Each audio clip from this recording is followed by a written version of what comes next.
Hello. How y'all doing tonight or this morning at 2:27? Excuse me, a.m. Um, I just got up. I've been up, the reason I didn't get on live earlier this evening because my cable went off, and when my cable go off, my internet go off. So I'm back here once again. Um,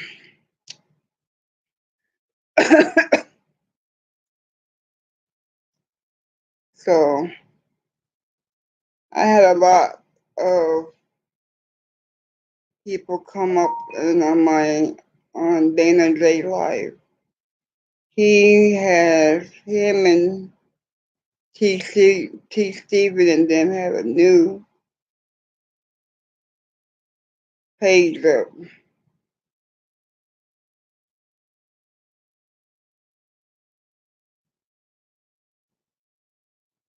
Let me see if this will go through.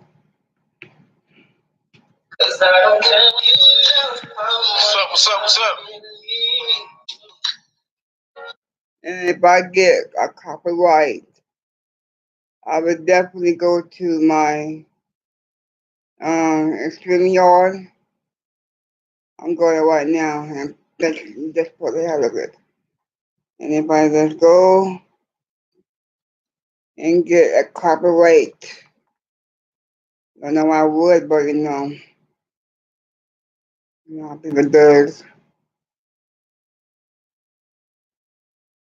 Yes, see, that was this morning. I thought I didn't come on live. I'm sorry, but I'm here now.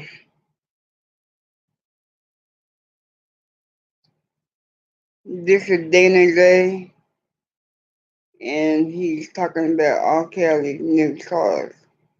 He says,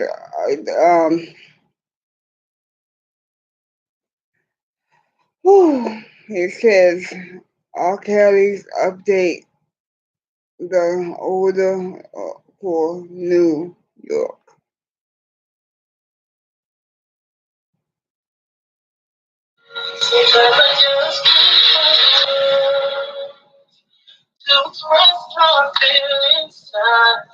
Just so you know, you're my everything. Girl, I'm asking,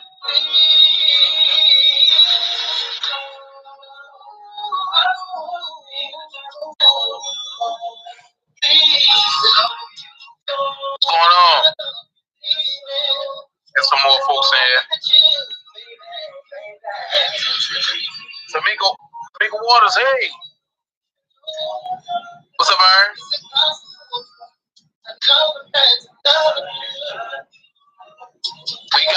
We got some paperwork in, y'all.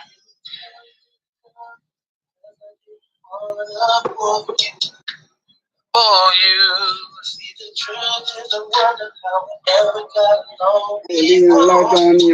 Before you.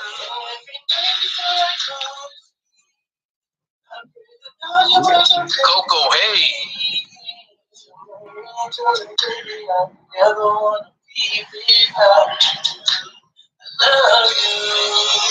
Sean, hey. What's going on?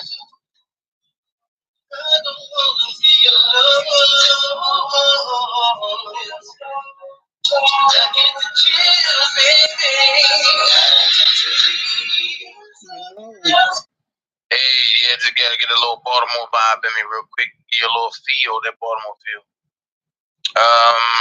Bye-bye. That's not it. Hold on, let me get it for y'all. Sometimes you go, then never let you know.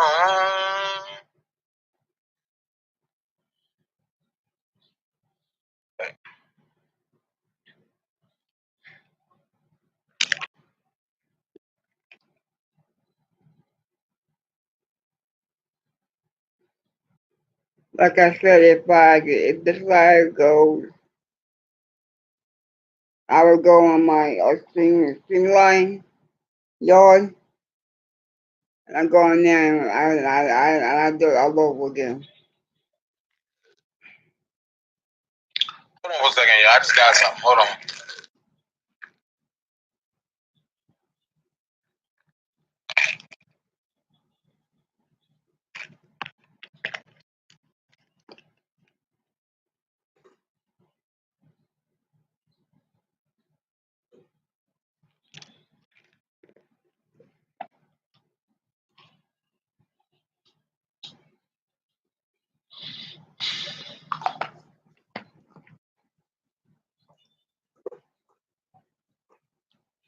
Okay.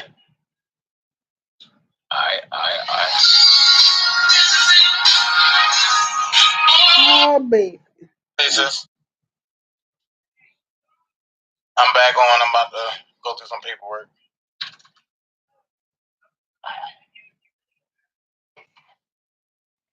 I told you that.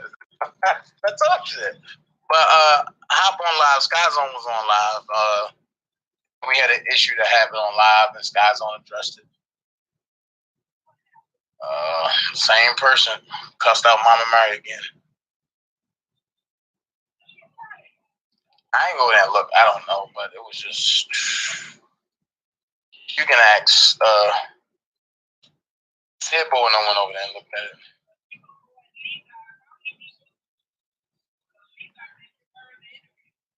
Yeah. Yeah.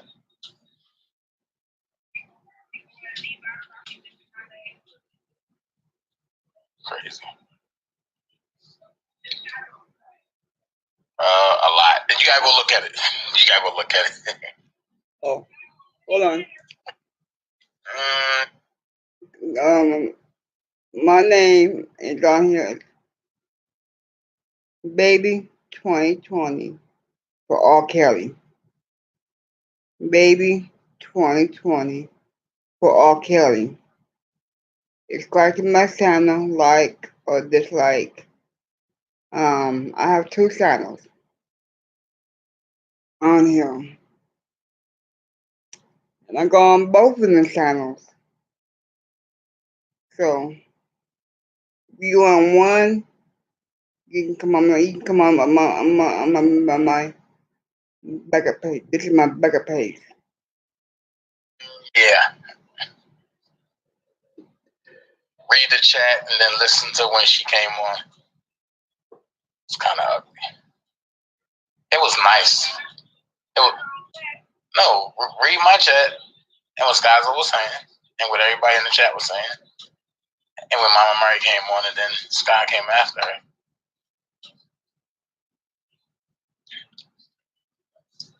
But I'll see you when you come over. My bad. That's a sis that called in. Look, we're gonna have to do this right real quick. We got some paperwork, y'all. Over here at the firm, we got some paperwork. We call it paperwork. I gotta get comfortable. We call it paperwork, and it's some paperwork, y'all. So let's jump right into it. Let's not play.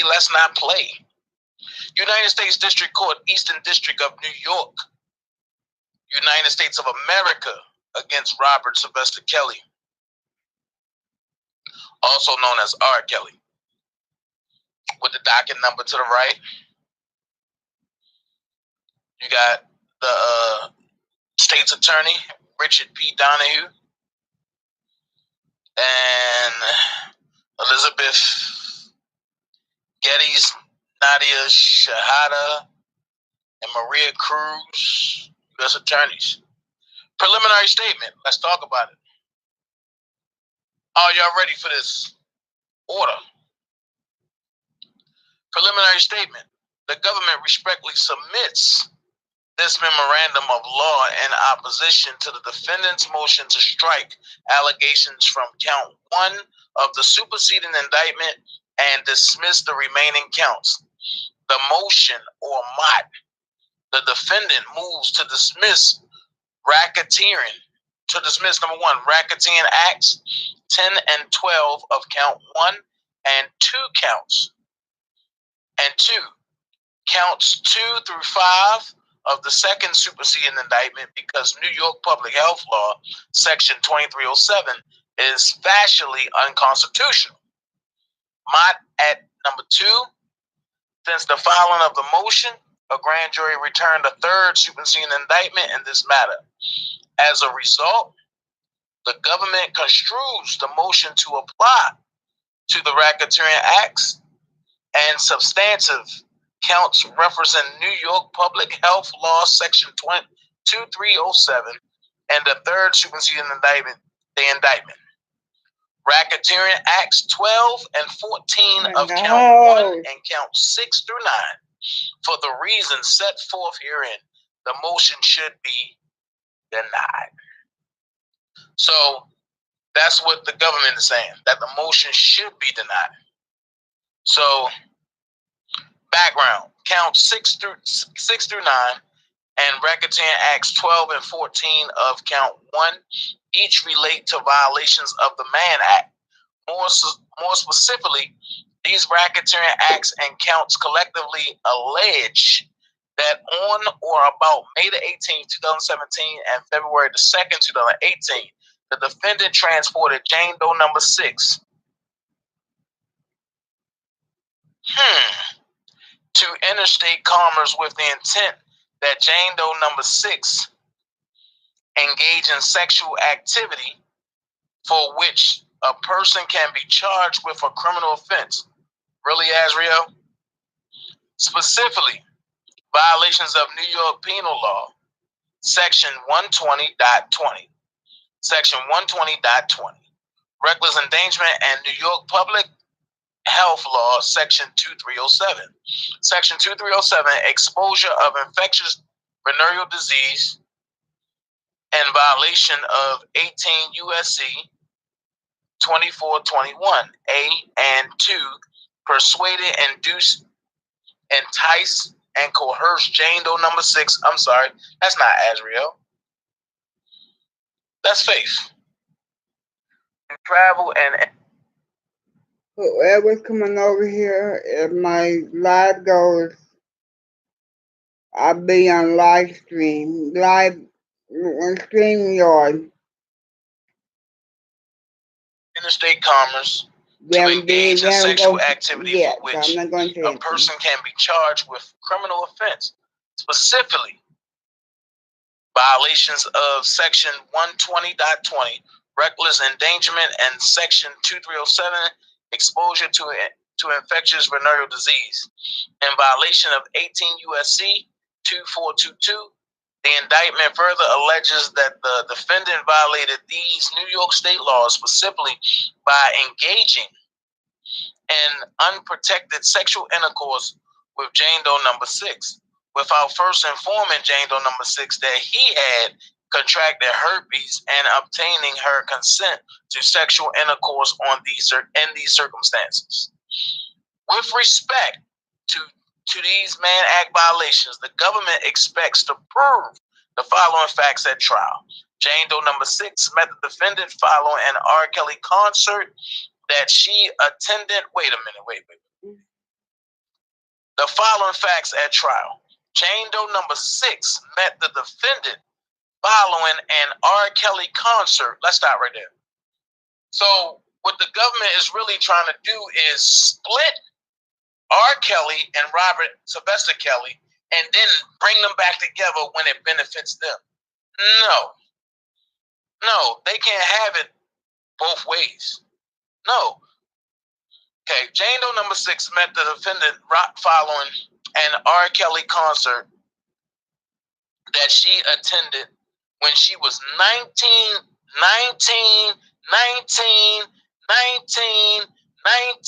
years old. I thought Faith said she was 17 when she had sex with Robert Sylvester Kelly and surviving R. Kelly. But on here it says she's 19 years old, at which time the defendant provided Jane Doe number 6 with his telephone number. What's wrong with that? Thereafter, the two communicated by telephone. In May 2017, the defendant directed Jane Doe number 6 to contact one of the defendant's assistants to arrange for Jane Doe number 6's travel to and accommodations in New York to attend an R. Kelly concert in Long Island, New York. Following the concert, Jane Doe number 6 returned to her hotel room in Long Island. In the early morning hours, the defendant unexpectedly arrived at Jane Doe number 6's room and loudly announced his presence. Untimely, at the defendant's direction, the encounter became sexual in nature, and the defendant engaged in sexual intercourse with Jane Doe number 6. The defendant did not use a condom. Prior to the intercourse, the defendant learned from his healthcare provider that he had contracted herpes, an infectious venereal disease, and that he should inform his sexual partners of his diagnosis and use a condom to limit exposing his sexual partners to herpes. Notwithstanding that the defendant knew he had contracted herpes and risked exposing his sexual partners to herpes, the defendant did not divulge this information to Jane Doe number 6 prior to engaging in unprotected sexual intercourse with her. And I'm going to pause there. So basically, they're trying to say that he gave her herpes. Mm-hmm. But when we did our research and we sent everything over to Doug, it proves that he didn't have herpes. So somebody is lying. The federal government is lying like hell. Because how can he have herpes after he dealt with her, but before he dealt with her, he didn't have herpes? So that means that she had to be the carrier of herpes. Let's finish. Thereafter, the defendant arranged for Jane Doe number 6 to travel to various locations throughout the United States to see him. Now, let's stop. If you got herpes in New York, you ain't gonna travel nowhere else to see no motherfucking body if you got herpes and you didn't know it. Am I right or am I wrong? I just need some help with this. Am I right or am I wrong? That's just like me sleeping with somebody or one of y'all, and I give y'all herpes unconditionally and unannounced, and then I go travel somewhere else and y'all just don't. And I'm gonna say, yo, come on, man. This shit's so dumb. This is dumb. This is real dumb. I mean, real dumb. Real dumb. Hold on. Killing me. Thereafter, the defendant arranged for Jane number 6 to travel with Okay.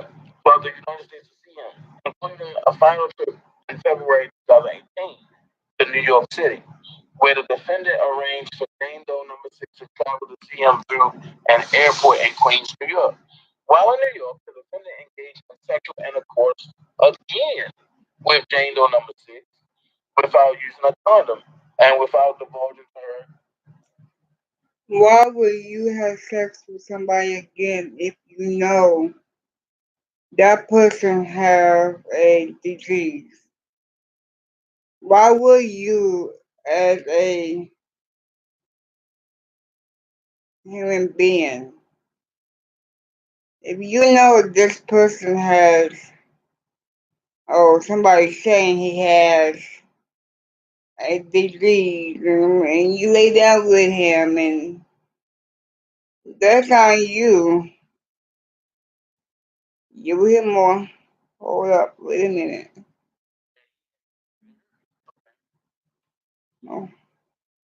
Jane Doe number 6 stopped seeing the defendant following this trip and ultimately learned that she had contracted herpes during the course of her relationship with the defendant.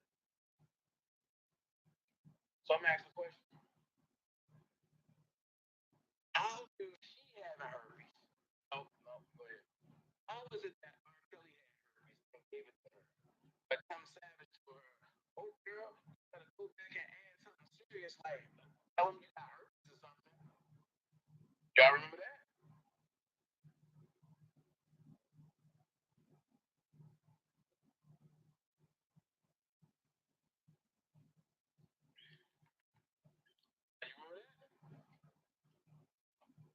You remember that?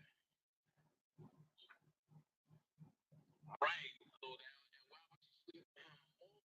multiple. and then when it's cut off, And you got herpes. Mm-hmm. come on. I said the same damn thing.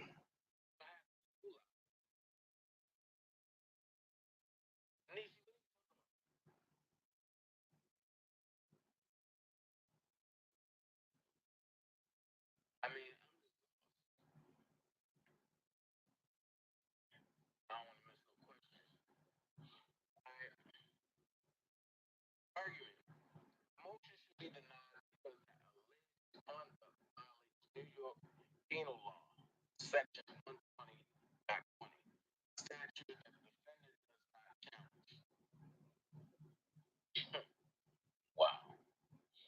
While the defendant appears to recognize that the Racketeer Act and counts he seeks to dismiss are premised on both New York penal law, section 120, and New York public health law, section 2307. Motion at 1. He argues exclusively that section 2307 is unconstitutional and therefore a violation of that law cannot serve as a basis for these Mann Act charges, which is true. Given the indictment's allegation that the sexual activity in which the defendant engaged as set forth in the relevant Racketeer Acts and counts also constitutes a violation of section 120 and section 120 alone can serve as a valid basis for these Mann Act violations. The defendant's motion for wholesale dismissal of the Racketeer Act and count should be denied. Section 120 provides that a person is guilty of reckless endangerment in the second degree when he recklessly engages in conduct which creates a substantial risk of serious physical injury to another person. Under New York law, a person acts recklessly with respect to a result of circumstance when he or she is aware of a consciously disregard and consciously disregards a substantial and unjustifiable risk that the particular result will occur or that circumstance exists. People versus the lateral case law. Uh, as the New York Court of Appeals has made clear, the reckless endangerment statute seeks to prevent the risk created by the actor's conduct, not a particular outcome, and the risk of injury alone will sustain prosecution. Serious physical injury means physical injury which creates a substantial risk of death, or which causes death or serious and protected disfigurement, protected impairment of health and protected loss or impairment of the function of any bodily organ.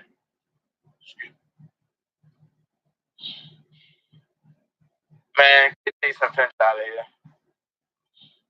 Each of the challenge charges alleges that the defendant violated both New York penal law and that he engaged in unprotected sexual intercourse with Dane Doe number 6 without Both of them. Both of them. Both had sex without no condom or without no birth control. So it ain't only, excuse me, I was in my Virginia. It ain't only him. When are these women gonna, like people says, when are these women gonna take the blame for what they did in this? When are y'all gonna say, well, yeah, after I found out he has herpes, I was still laying up with him. Ain't that hard?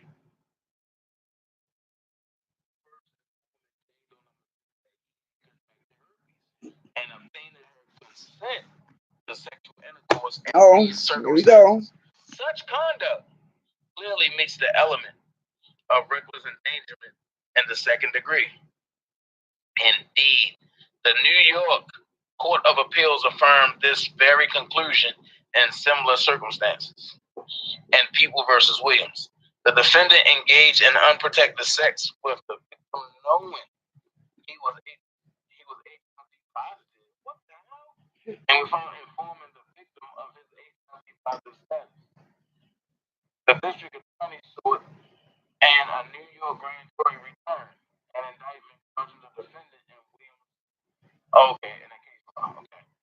Reckless endangerment in the first degree in violation of New York Penal Code Section 120.25, which criminalizes reckless endangerment and conduct which creates a grave risk of death to another person under circumstances convincing and deprived indifference to human life. The trial court had that the conduct and issue did not constitute first degree reckless endangerment. Thank you, court. And reduced the court of first degree reckless endangerment to second degree reckless endangerment. Oh. In violation of New York Penal Code, Penal Law, Section 120, the appellate court and the New York Court of Appeals affirmed the trial court's decision. And so holding, the New York Court of Appeals found that the conduct did not meet the legal standard for depraved indifference.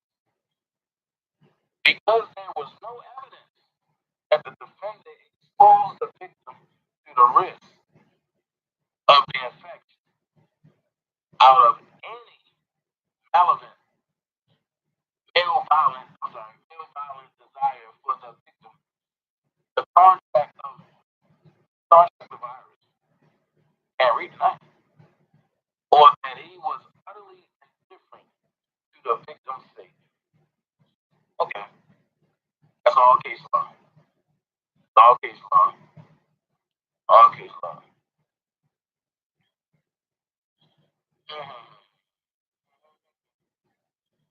That's all case law.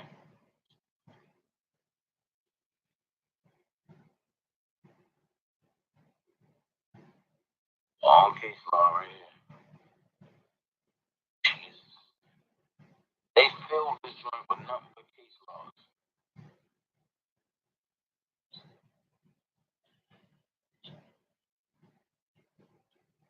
Okay. As a result, whatever level of scrutiny the court applies, the defendant's challenge to Section 307 fails as the statute is constitutional as applied to him. Conclusion. For the foregoing reasons, the defendant's motion should be denied. I got an issue with this. So, the order was put in by the state's attorney.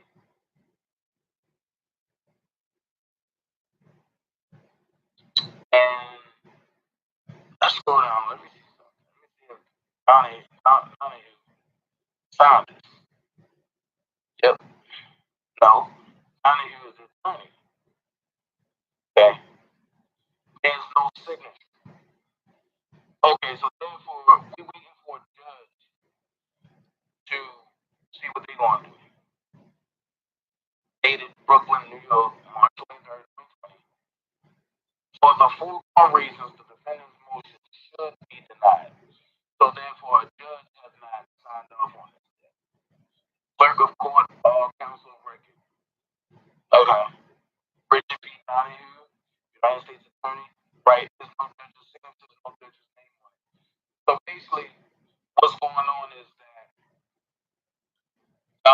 state attorney and his office wants this motion to be thrown out. They want it to be denied.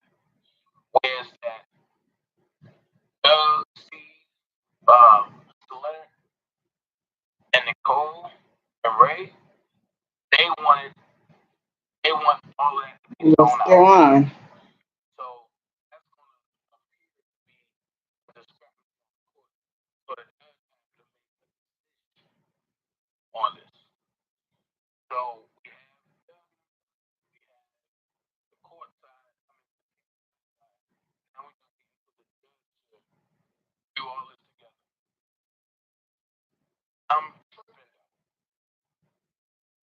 because now they trying to get him on second degree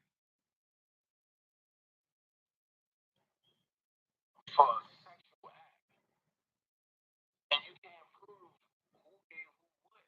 But how is it that Rob don't have herpes when he's an MC and when he got a lot of about this?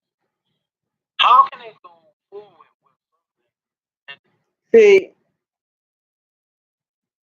I'm gonna say it like this. My mother was in and out of jails too.